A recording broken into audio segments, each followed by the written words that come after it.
we're living in an age when there's been an enormous proliferation of techniques for subjecting every kind of natural process outside the human skin and now increasingly inside the human skin to some form of rational control. And as we succeed in doing this, it also becomes apparent that we're failing, that the process becomes of such a high degree of complexity that we begin to feel that we're standing in our own way, that everybody complains the state of affairs in the modern world, in the technological world, is so complicated that nobody can understand it, and nobody really knows what to do. The Western model of the universe is political and engineering or architectural.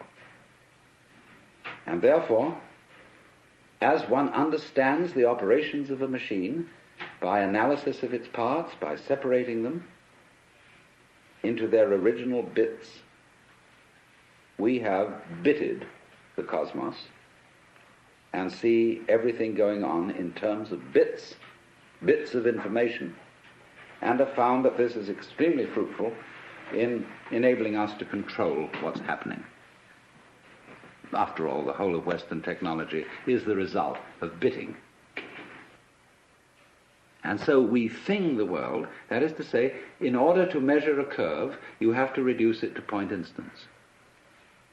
And apply the calculus, so in exactly the same way, in order to discuss or talk about the universe, you have to reduce it to things. But each thing or think is, as it were, one grasp of that spotlight, going chur, chur, chur, chur, chur, chur, chur, chur, like this, you see. So we reduce the infinite wiggliness of the world to grasps or bits. We're getting back to biting, you see, the idea of the teeth, to grasps of thought. And so we thereby describe the world in terms of things, just as that fisherman could describe his view by the number of net hole over through which the view was showing. But the problem that arises is this. First of all, very obviously, everybody knows, I hardly need to mention it. Go to the science of medicine. You get a specialist who really understands the function of the gallbladder. And he's studied gallbladders ad infinitum, and he really thinks he knows all about it. But whenever he looks at a human being, he sees him in terms of gallbladder. And so if he operates on the gallbladder, he may do so very knowledgeably about that particular area of the organism, but he does not foresee the unpredictable effects of this operation in other connected areas, because the human being's gallbladder is not a thing in the same way as a spark plug in a car can be extracted and a new one replaced. Because the system isn't the same. There is a fundamental difference between a mechanism and an organism which can be described operationally. Mechanism is assembled. You add this bit to that bit to that bit to that bit. But an organism grows. That is to say, when you watch in a microscope a solution in which crystals are forming, you don't see this shape. It's like when you watch a photographic plate developing.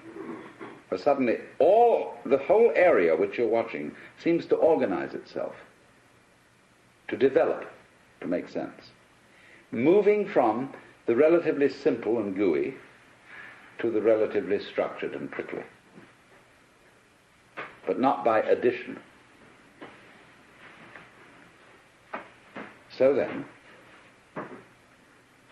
if we are trying to control and understand the world through conscious attention, which is a scanning system, which takes in everything bit, what we're going to run into is that if that's the only method we rely on, everything is going to appear increasingly too complicated to manage. So that you get, for example, let's take the problem of the electronic industry. The catalogues of products that are being produced over the world by the electronic industry. Who has read all the catalogues? How do you know where you've got something you're working on, whether it's patented or not? Who else has taken out a patent? Has anybody had time to read all the catalogues? Well, nobody has. They're just voluminous. And it's exactly the same in almost any other field. There's an information explosion like a population explosion. How on earth are you going to scan all that information?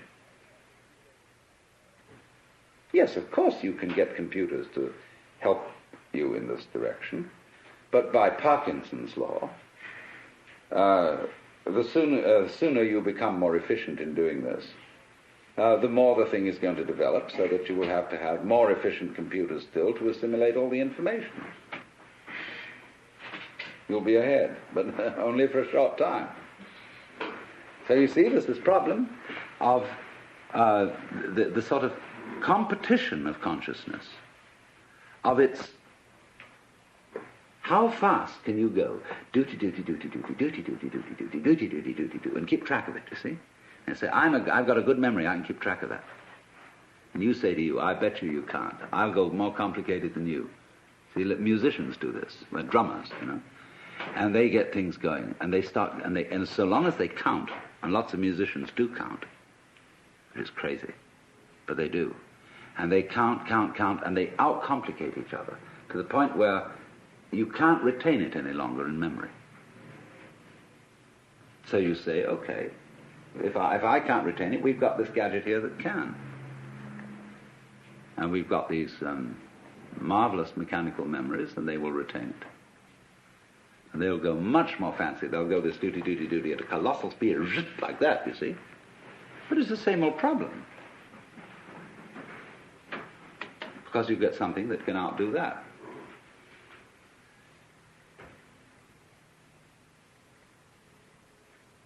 So we end up asking,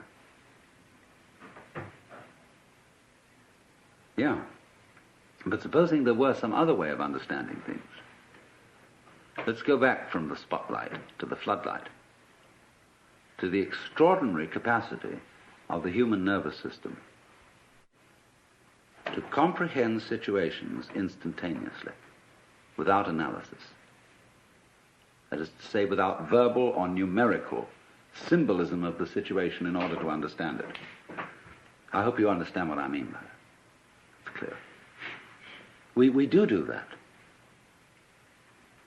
We have this curious ability of pattern recognition, which the mechanical systems have only in a very primitive way.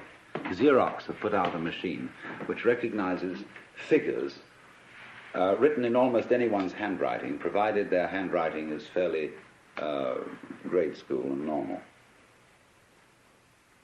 But a computer has a terrible time trying to recognize the letter A when it's printed in, say, sans serif, Gothic, longhand, or whatever kind of A you may write.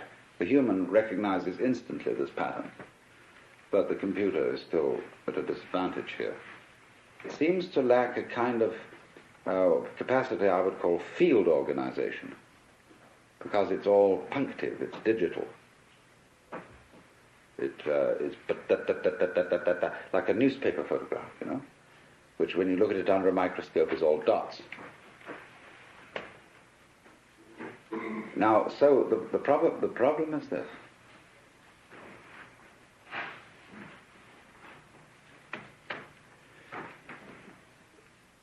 In developing technology, are we leaving out of consideration our strongest suit, which is the brain itself?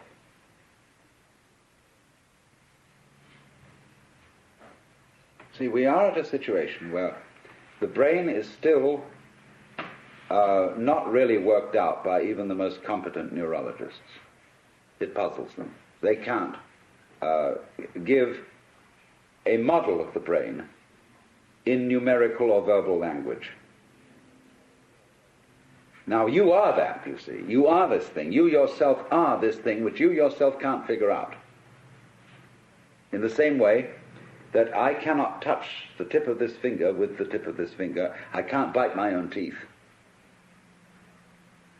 But I, who is attempting to touch the tip of this finger with this finger, am, by the sheer complexity of my structure, far more evolved than any system which I can imagine. This is, in a way, slightly akin to the Gödel theorem, that you can't have a system of, say, a logic which defines its own axioms.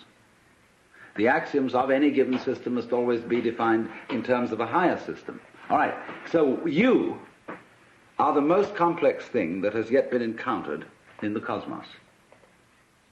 And you can't figure you out. Now, suppose we're going to try to do that and become, as it were, completely transparent to ourselves so that we entirely understand the organization or the mechanics of our own brains. What happens when we do that? Well, you're back in the situation of God. When you're God, what are you going to do? When you're God, you know what you're going to do? You're going to say to yourself, man, get lost. Because what you'll want is a surprise. And when you've figured everything out, there won't be any surprises. You'll be completely bored. But on the other hand,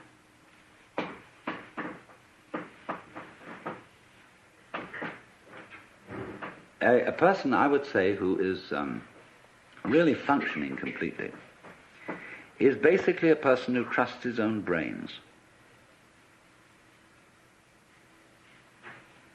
and permits his brain to operate at a more optimal level.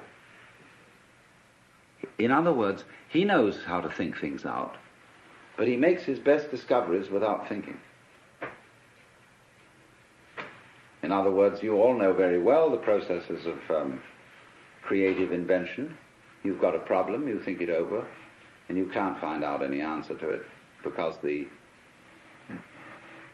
digital system of thinking is too simple, too clumsy to deal with it. It's more complex. There are more variables than can be kept in mind at one time. So you say, I'll sleep on it. Or you go to the Institute of Advanced Studies at Princeton, Behavioral Sciences at Stanford, where they pay you to goof off, which is highly excellent idea. And you moon around, and you've got a blackboard, and you look out the window and pick your nose, and so on. And your brain eventually hands you the solution to the problem. And you immediately, because you have technical knowledge, you recognize that's a solution. But then, naturally, you go back and check it. And you work the bit-by-bit form of thinking on it and see, now, does it come out in those terms? And if it does, everybody will agree with you, yes, that's the answer. But if it doesn't come out in those terms, they won't agree with you. Because you haven't subjected it to the socially acceptable, traditional form of analyzing knowledge. But here's the problem. It takes an awful long time to check these things out. It takes an awful long time to arrive at the solution which you got like that by a purely calculative process. And most of the situations of life are such that they don't wait for us to make up our minds. So that an enormous amount of carefully worked out scientific knowledge is trivial. It's all very well, very finely worked out, but much too late. Because life comes at you from all sides, all over, everywhere at once. And the only thing you've got to deal with that is the thing inside here in the skull.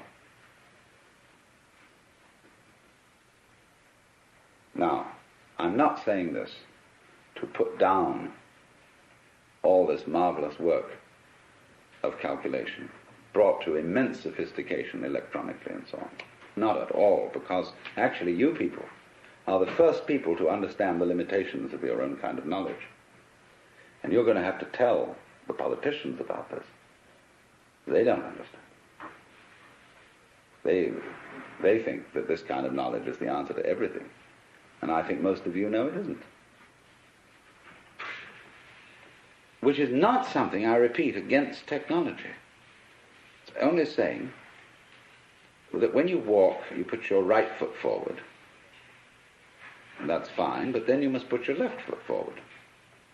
So let's say that the great technological enterprise has been putting the right foot forward. But you must bring up the left foot. That is to say, bring up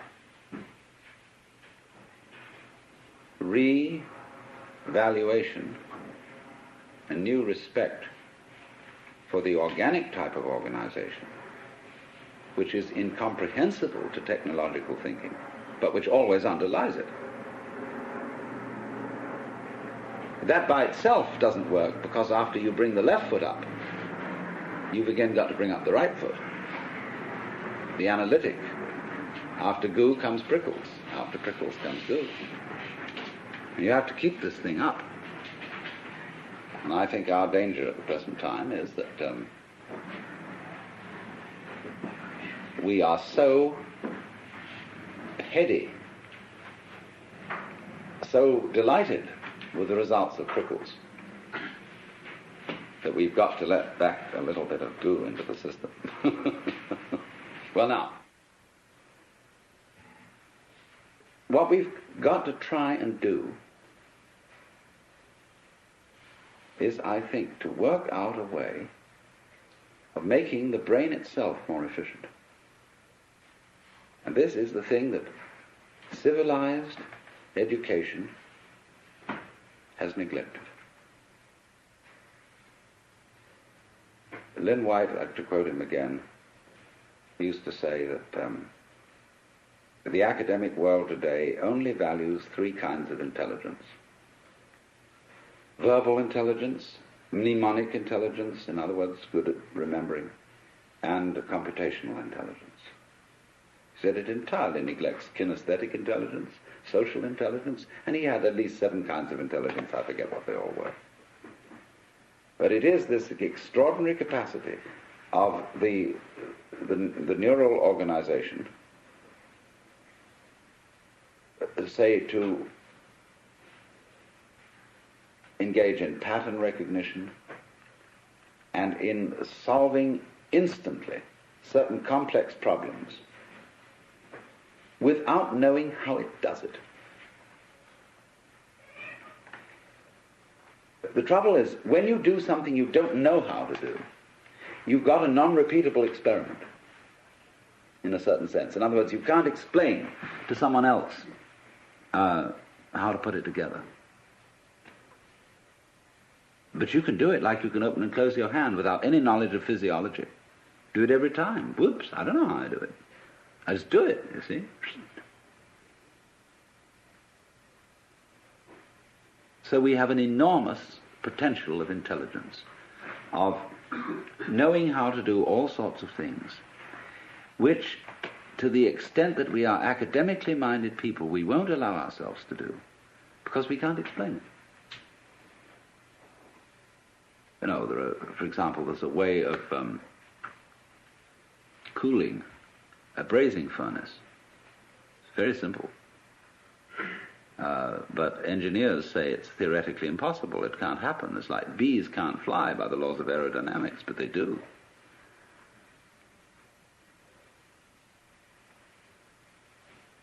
So the rather practical issue I come to is this, that technology, if it relies exclusively on linear thinking is going to destroy the environment.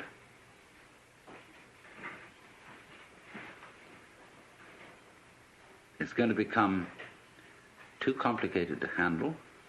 Man is going to be like the dinosaur, which had to have a brain in its head and a brain in its rump because it was so big. You know, the caveman kept a dinosaur, and when he went to bed at night, he'd clump it on the tail with a club, and it'd scream at 8 o'clock in the morning. Wake him up. And it seems to me we're getting into that kind of saurian situation with our technology, which is going to lead us to extinction. So the question is, are we going to foul things up by insisting on using linear input information and controlling it as the dominant tool of controlling the world? Or can we master all that as we have done and still use the linear input and analysis, but with a fundamental trust in our power to assimilate multiple input, although we really don't know how we do it?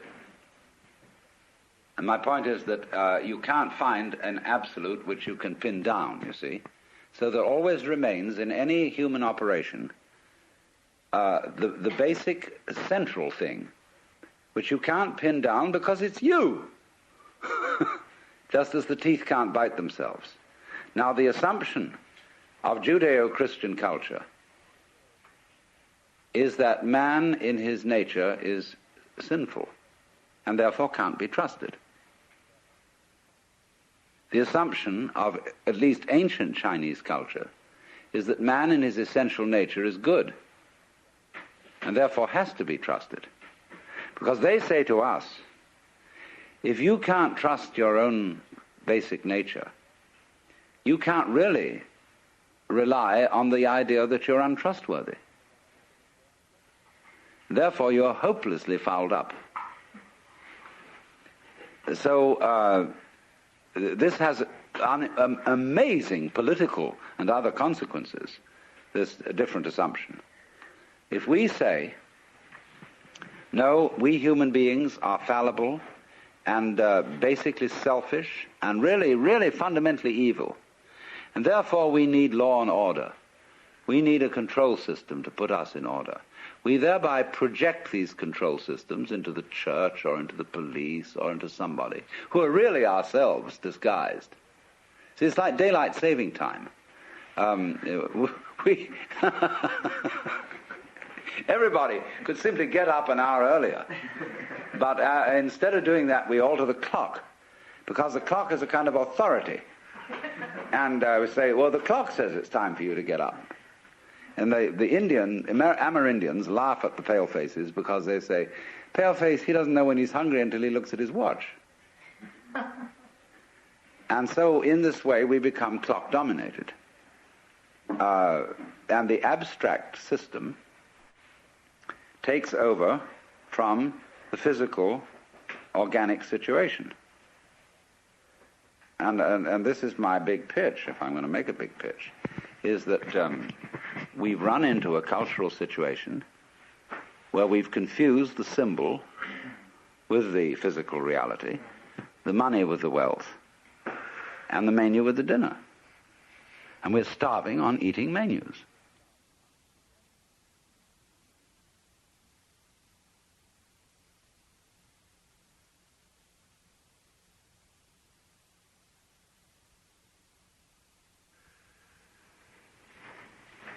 Well, now, what I want to do is have a mutual brain-picking session.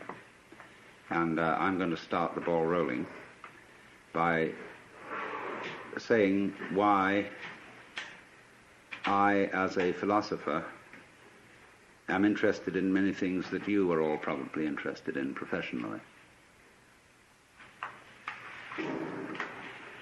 Basically, what we're going to talk about, I suppose, is the problem of control.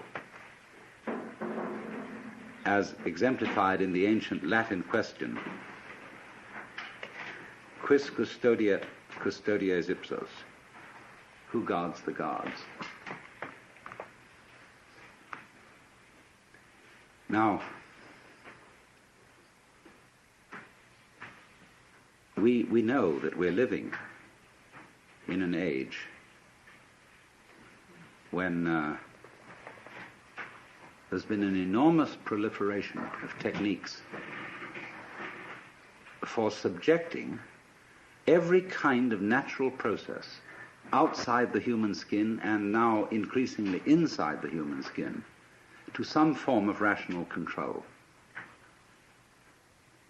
And as we succeed in doing this, it also becomes apparent that we're failing, that the process becomes of such a high degree of complexity that we begin to feel that we're standing in our own way,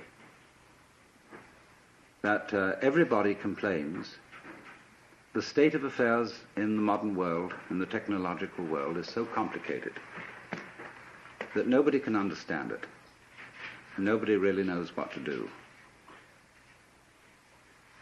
That, for example, you want to run a small business, and you find you run into such enormous legal hassles that you need so many secretaries to do the paperwork that you can hardly do the business, that you're trying to run a hospital, but that you have to spend so much time making records and writing things down on paper that you don't have much time to practice medicine, that you're trying to run a university, and the requirements, the recording, the endless red tape of the registrar's office and the administration building is such that the actual work of research and teaching is seriously hampered.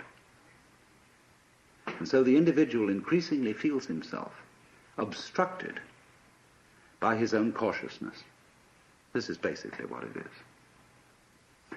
Now, to explain myself, first of all, because most of you are strangers to me, I am a philosopher who has for many years been interested in the mutual fructification of Eastern cultures and Western cultures, studying Oriental ideas, not in the spirit of saying to the West, you ought to be converted to Oriental ideas, but in the spirit of saying, you don't understand the basic assumptions of your own culture if your own culture is the only culture you know. Everybody operates on certain basic assumptions, but very few people know what they are. You can say, very often encounter the sort of character who's an American businessman, and he says, well, I'm a practical businessman. I believe in getting results and things done, and all this thinking and highfalutin logic and nonsense is of no concern to me. Now, I know that the practical basic assumptions, the metaphysics of that man, can be defined as pragmatism, as a school of philosophy. But it's bad pragmatism because he's never thought it through. And so it's very difficult, you see, to get down to what are your basic assumptions. What do you mean by the good life? What do you mean by consistency? What do you mean by rationality? The only way of finding out what you mean by these things is by contrasting the way you look at something by the way it's looked at in another culture. And therefore we have to find cultures which are in some ways as sophisticated as our own, but as different from our own as possible. And of course, for this purpose, I always thought that the Chinese were optimal, and the Indians, the East Indians. And that by studying the ideas of these people, by studying their life goals, we could become more aware of our own. It's the old principle of triangulation. You don't establish the situation of a particular object unless you observe it from two different points of view and thereby calculate its actual distance from you. So by looking at what we are pleased to call reality, the physical world, from the basic standpoints of different cultures, I think we're in a better position to know where we are than if we only have one single line of sight. And therefore this has been my interest and my background. And arising out of this, there has come a further question, which I would call the problems of human ecology. How is man to be best related to his environment, especially in circumstances where we are in possession of an extremely powerful technology and have therefore the capacity to change our environment far more than anyone else has ever been able to do so? Are we going to end up not by civilizing the world, but by Los Angelizing it? In other words, are we going to foul our own nest as a result of technology? But all this gets down to the basic question is, really, what are you going to do if you're God? If, in other words, you find yourself in charge of the world through technological powers, and instead of leaving evolution to what we used to call in the 19th century the blind processes of nature, that was begging the question to call them blind. But at any rate, we say we're not going to leave evolution anymore to the blind forces of nature, but now we're going to direct it ourselves, because we are increasingly developing, say, control over genetic systems, control over the nervous system, control over all kinds of systems. Then simply, what do you want to do with it? But most people don't know what they want, and have never even seriously confronted the question of what they want. You ask a group of students to sit down and write a solid paper of 20 pages on what is your idea of heaven. What would you really like to happen if you could make it happen? And that's the first thing that starts people really thinking, because you soon realize that a lot of the things you think you would want are not things you want at all. Supposing, just for the sake of illustration, you had the power to dream every night any dream you wanted to dream. And you could, of course, arrange for one night of dreams to be 75 years of subjective time, or any number of years of subjective time. What would you do? Well, of course, you'd start out by fulfilling every wish. You would have routs and orgies and all the most magnificent food and sexual partners and everything you could possibly imagine in that direction. When you got tired of that, after several nights, you would switch a bit and you would soon find yourself involved in adventures and contemplating great works of art, fantastic mathematical conceptions. You would soon be rescuing princesses from dragons and all sorts of things like that. And then one night you'd say, now look, tonight what we're going to do is we're going to forget this dream as a dream. And we're going to be really shocked. And when you woke up from that one, you'd say, ooh, wasn't that an adventure? Then you would think more and more far-out ways to get involved and let go of control, knowing that you'd always come back to center in the end. But while you were involved in the dream, you wouldn't know you were going to come back to center, be in control. And so eventually you'd be dreaming a dream in which you found yourselves all sitting around in this room, listening to me talking, all involved with the particular life problems which you have. And maybe that's what you're doing.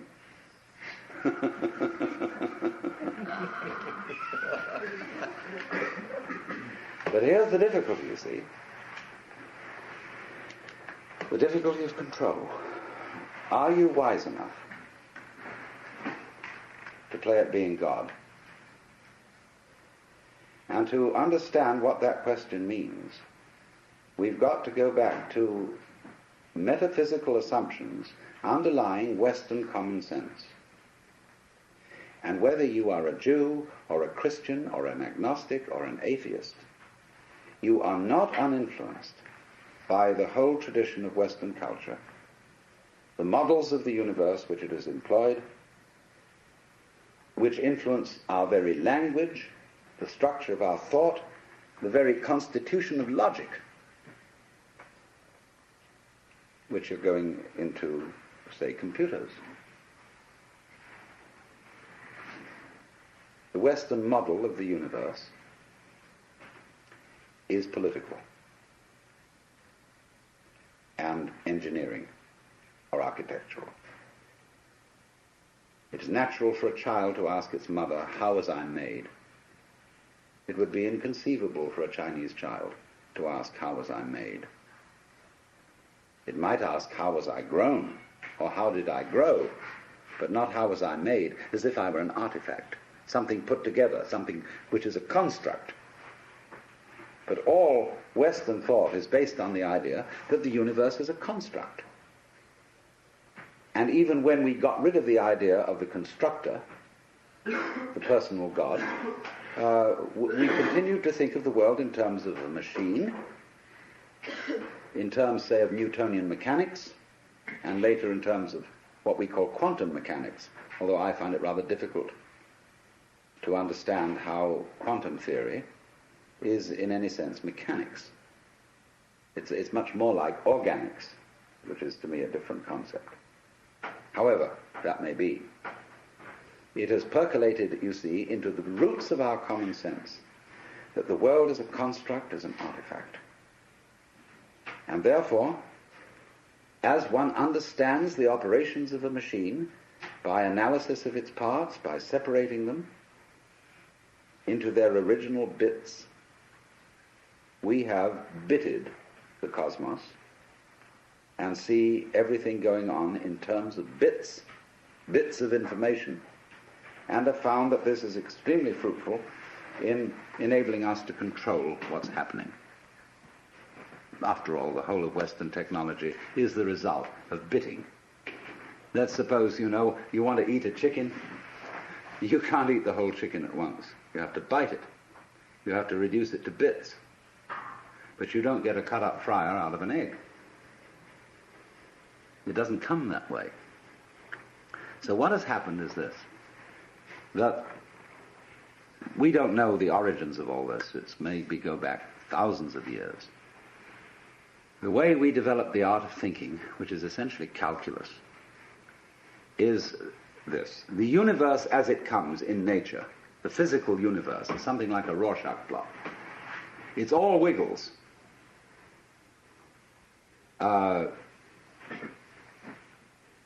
We who live in cities are not really used to this because we build everything in straight lines and rectangles and so on. Wherever you see this sort of thing, you know human beings have been around because they're always trying to straighten things out.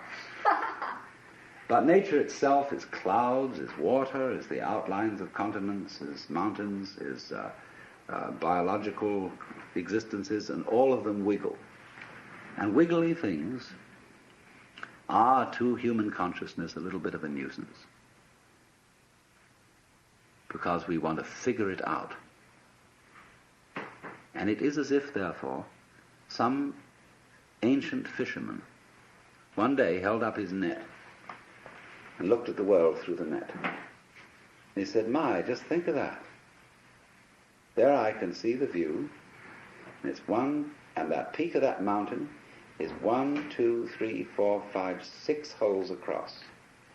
And the base is 1, 2, 3, 4, 5 holes down. Now I've got its number. See?